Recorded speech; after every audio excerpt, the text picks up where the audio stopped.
31મી ડિસેમ્બરને લઈને Ahmedabad police alert બની છે અને પોલીસે એક્શન પ્લાન પણ તૈયાર કર્યો છે। 31 ડિસેમ્બરે 9000થી વધુ પોલીસ કર્મીઓ બંદોબસ્તમાં તૈનાત રહેશે। ડીસીપી એસપી કક્ષાના અધિકારીઓ રાત્રિના બંદોબસ્તમાં જોડાશે તેમજ શહેરના પ્રવેશ કરતા 63 નાકા પોઈન્ટ પણ ગોઠવવામાં આવ્યા છે।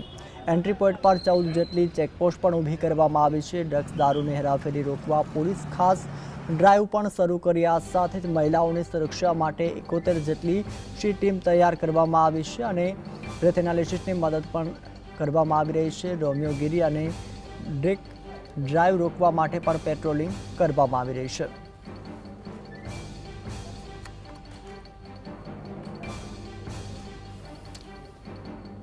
31મી તારીખે રાતના 3 વાગ્યા સુધી તમામ અધિકારીઓ રોડ ઉપર રહેનાર છે।